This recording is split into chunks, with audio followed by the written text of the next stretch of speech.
Hello friends, welcome to learner classes. आज की video में ज्योग्राफी के कुछ इंपॉर्टेंट क्वेश्चन देखेंगे। उसमें हमारा टॉपिक रहेगा दक्षिण एवं मध्य भारत की पर्वत श्रेणियां एवं पहाड़ियां। तो चलिए शुरू करते हैं, देखते हैं पहला क्वेश्चन क्या है। भारत की सबसे प्राचीन पर्वत श्रृंखला कौन सी है? भारत की सबसे प्राचीन पर्वत श्रृंखला जो है अरावली पर्वत श्रृंखला है। भारत की सबसे प्राचीन पर्वत श्रृंखला जो है अरावली पर्वत श्रृंखला है।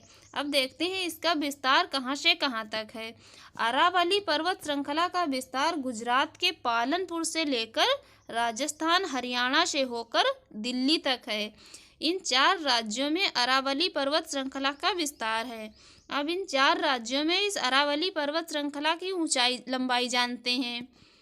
इन 4 राज्यों में अरावली पर्वत श्रृंखला की लंबाई 800 किलोमीटर है। ये 800 किलोमीटर तक इन 4 राज्यों में फैली हुई है।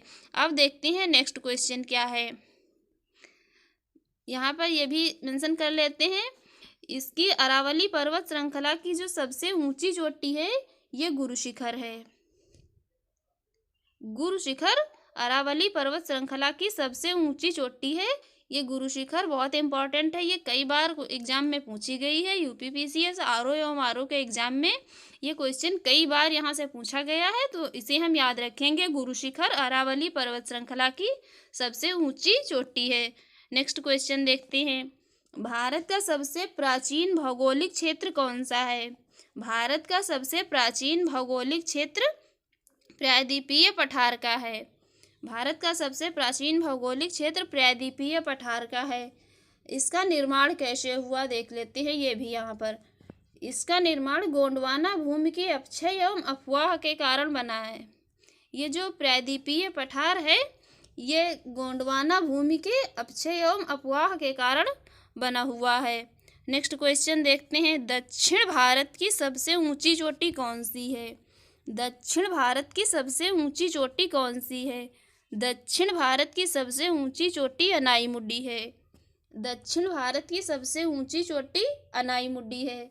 इसकी ऊंचाई देख लेते हैं। यहाँ पर इसकी ऊंचाई 2695 मीटर है। इसकी ऊंचाई 2695 मीटर है। ये याद रखेंगे, ये भी बहुत इंपॉर्टेंट क्वेश्चन है, कई बार पूछा गया है। नेक्स्ट देखते हैं। सतपुड़ा श्रेणियाँ कहाँ स्थित हैं? सतपुड़ा श्रेणियाँ जो हैं ये कहाँ स्थित हैं? सतपुड़ा श्रेणियों के जो उत्तरी भाग पर है नर्मदा नदी बहती है। सतपुड़ा श्रेणियों का विस्तार जो है इसके उत्तरी भाग पर नर्मदा नदी तथा दक्षिणी भाग पर ताप्ती नदी है। उत्तरी भाग पर नर्मदा नदी तथा दक्षिणी भाग पर ताप्ती नदी है। उत्तरी भाग पर नर्मदा नदी जो है ये मध्य प्रदेश में है तथा ताप्ती नदी जो इसके दक्षिणी भाग पर है वो महाराष्ट्र में है। अब देख लेते हैं इसकी सबसे ऊंची चोटी कौन सी है। सतपुड़ा श्रेणियों की सबसे ऊंची चोटी जो है धूपगढ़ है। सतपुड़ा श्रेणियों की सबसे ऊंची चोटी धूपगढ़ है। और ये कहाँ स्थित है ये भी जान लेते हैं। धूपगढ़ चोटी जो है ये पंचमढ़ी में स्थित है। धूपगढ़ चोटी सतपुड़ा श्रेणियों की सबसे ऊंची चोटी है, ये पंचमढ़ी में स्थित है। अब नेक्स्ट क्वेश्चन देखते हैं। नेक्स्ट क्वेश्चन नेक्स्ट क्वेश्चन है, पूर्वी घाट पश्चिमी घाट से किस पहाड़ी पर मिलता है? नेक्स्ट क्वेश्चन, पूर्वी घाट पश्चिमी घाट से किस पहाड़ी पर मिलता है? तो पूर्वी घाट पश्चिमी घाट से नीलगिरी पहाड़ी पर मिलता है। नीलगिरी पहाड़ी बहुत इंपॉर्टेंट है, इसे हम ध्यान से पढ़ेंगे। नीलगिरी पहाड़ी पर पूर्वी घाट पश्चिमी घाट से मिलता है। और इस नीलगिरी पहाड़ी को जो है ब्लू माउंटेन भी कहा जाता है। इसे ब्लू माउंटेन भी कहते हैं। इसकी नीलगिरी पहाड़ी की सबसे ऊंची चोटी जो है ये दोद्दा बेट्टा है।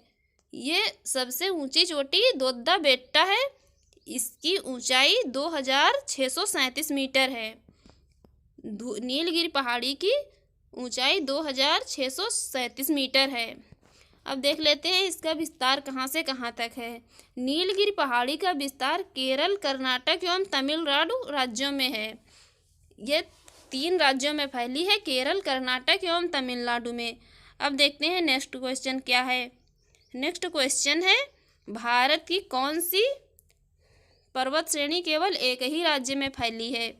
तो भारत की कौन सी पर्वत श्रेणी केवल एक ही राज्य में फैली है? तो ये है अजंता। अजंता पर्वत श्रेणी भारत की केवल एक ही राज्य में फैली है, वो भी महाराष्ट्र के औरंगाबाद में। ये महाराष्ट्र के औरंगाबाद में है। नेक्स्ट क्वेश्चन है, महाराष्ट्र एवं कर्नाटक में पश्चिमी घाट क्या कहलाता है? महाराष्ट्र एवं कर्नाटक में पश्चिमी घाट को सह्याद्री कहा जाता है। महाराष्ट्र एवं कर्नाटक में पश्चिमी घाट सह्याद्री कहलाता है। तो यहाँ से भी कई बार क्वेश्चन बनता है, ये इम्पॉर्टेंट है, इसे याद रखेंगे। महाराष्ट्र एवं कर्नाटक में पश्चिमी घाट सह्याद्री के नाम से जाना जाता है। नेक्स्ट क्वेश्चन देखेंगे, शिवराय पहाड़ियाँ कहाँ स्थित हैं? शिवराय पहाड़ियाँ कहाँ स्थित हैं? शिवराय पहाड़ियाँ जो है ये तमिलनाडु के पास स्थित है। शिवराय की पहाड़ियाँ जो है ये तमिलनाडु के पास स्थित हैं। इनकी ऊंचाई समुद्र तल से 4000 से 5000 फीट ऊंची है। शिवराय पहाड़ियों की ऊंचाई जो है समुद्र तल से 4000 से 5000 ऊंचाई पर हैं। नेक्स्ट क्वेश्चन देखते हैं, भारत की दक्षिणतम पर्वत श्रेणी कौन सी है? नेक्स्ट क्वेश्चन है, भारत की दक्षिणतम पर्वत श्रेणी कौन सी है? तो भारत की दक्षिणतम पर्वत श्रेणी कार्डमम पहाड़ियाँ हैं।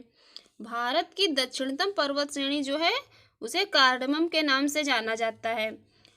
इसे कार्डमम के नाम से जाना जाता है और इसे इलायची पहाड़ियों के नाम से भी जाना जाता है, क्योंकि यहाँ पर इलायची का अत्यधिक उत्पादन होता है, इसलिए इसे इलायची पहाड़ियों के नाम से भी जाना जाता है।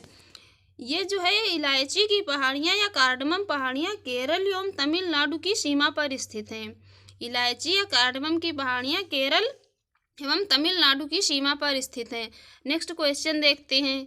नेक्स्ट क्वेश्चन बहुत इंपॉर्टेंट है, ये भी कई बार पूछा गया है और इसे हम पहले भी पढ़ चुके हैं। एक बार इसे फिर से देख लेते हैं। चाय के बागान कहाँ पाए जाते हैं? ये क्वेश्चन कई तरीके से पूछा जा सकता है, डायरेक्ट या स्टेटमेंट या मैचिंग में कई तरीके से ये क्वेश्चन पूछा जा सकता है, इसलिए इसे हम एक बार फिर से देखते हैं। चाय के बागान कहाँ पाए जाते हैं? चाय के बागान नीलगिरी पहाड़ियों में पाए जाते हैं। नीलगिरी पहाड़ियों की चाय जो है सबसे विशिष्ट एवं सबसे अच्छी मानी जाती है। चाय के बागान कहाँ पाए जाते हैं? चाय के बागान नीलगिरी पहाड़ियों में पाए जाते हैं। फ्रेंड्स, अगर आपको हमारी वीडियो अच्छी लगी हो और यूजफुल रही हो तो हमारे चैनल को सब्सक्राइब करें, लाइक करें एंड अपने दोस्तों के साथ भी शेयर करें।